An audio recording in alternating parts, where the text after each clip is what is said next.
Hi, this is George Hersh with ADHD Manage, here to talk a little bit today about one of our 10 neurological processes. Focus is our number one process that we talk about. Um, Hopefully, I can give you some insight and better understanding what your child's going through to have strengths and weaknesses in the world of focus, and how the struggle with focus seems to be probably the number one issue that parents come into my office almost daily and tell me their child can't focus, yet they also tell me of all the amazing things that their child can do and able to do. So um, it's kind of one of those things that people don't really comprehend, that their child is focusing and what they're focusing on. Focus, the ability to keep the eyes and mind on a specific item or task without loss of concentration. So there are many ways people learn to focus, but I'll tell you, there's just no school or no class that has the ability to teach you how to focus.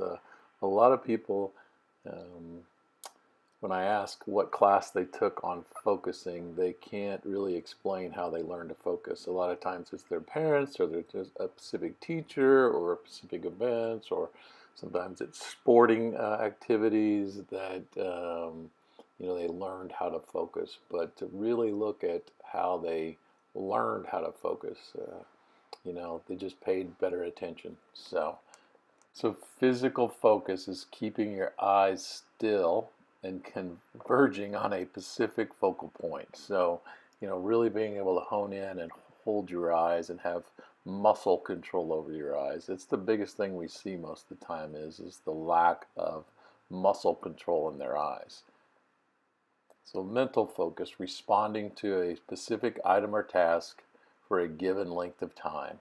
Everybody understands this, that you're going to have to hold your concentration and hold your focus for a specific amount of time, and really concentrate on the task at hand without getting distracted. So poor focus symptoms are difficulty with staying on task, poor eye control, and poor handwriting. Poor focus is handwriting, the mind's racing ahead. That's really what it's doing, is the mind is racing ahead. It's really not in the moment. It's just racing ahead. Children with poor focus are often labeled ADHD. This diagnosis is derived from assessing the child's behavior. It is then assumed that there is a chemical imbalance, which is treated with the use of drugs. Because the assessment is based on behavior alone, it is often misdiagnosed. It is much like assuming all headaches are caused by tumors. If a child is inattentive as a teacher is speaking, the teacher assumes the child has ADHD. They may instead be struggling with auditory processing problems, making it difficult for a child to interpret what the teacher is saying. Because they cannot understand the teacher, their attention goes elsewhere, which makes them appear to have ADHD. The ability to focus on one target for a specific length of time can have a profound effect on how well a child succeeds in school. This can be one reason a child repeatedly misread a word or misunderstood the concept, because vital parts of the needed information are missed.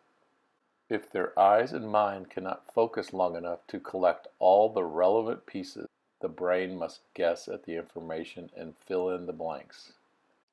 A child can overcome these symptoms of poor focus naturally when complementing processes are improved. So parents, let me recap a little bit of this. That I know we've been talking about focus, and so really staying on task, poor eye control, poor handwriting. So if you really notice your child's eyes, if they are erratically moving, or mine used to go back and forth. So, I found out at 30 that I was dyslexic and always felt like I was ADHD, I guess. I'm 57 years old, and so ADHD's been around, but they really weren't diagnosing it. And there's really a crossover between kids with ADHD and then kids that also have learning difficulties. My struggles kind of well documented as far as being a successful entrepreneur and running large businesses, yet really struggling with spelling. So my focus ability when I was wanting something was incredible and almost a hyper focus to build as large of corporations as that I've done. So it's hard for me to believe that people can talk about the lack of focus.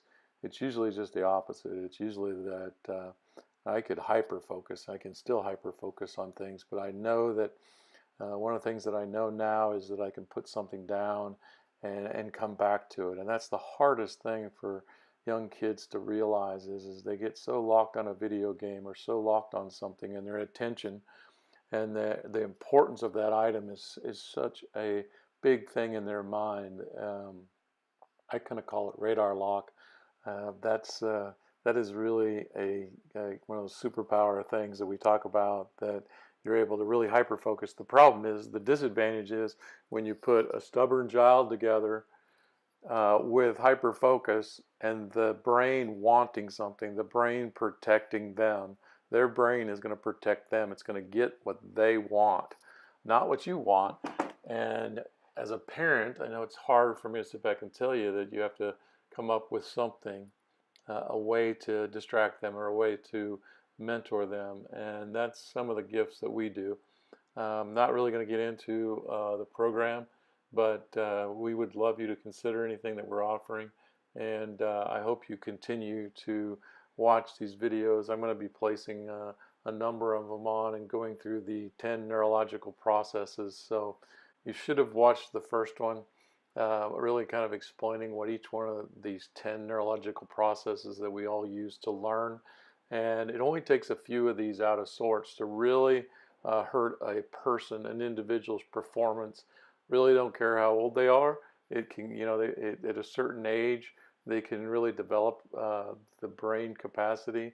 And, studies are going on right now that are showing that the brain never stops growing, that the brain is always building new neuron connections. And so that's really what we focus on: performance and processes. So improving performance by the processing ability of your brain, and thinking of it in terms of 10 iPhones or 10 computers, and one's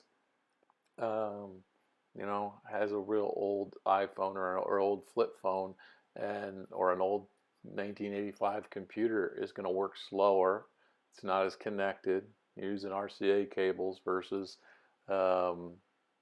using a HDMI line or something like that. But anyway, I appreciate your time and look forward to hopefully educating you in the future on our stuff. Thank you.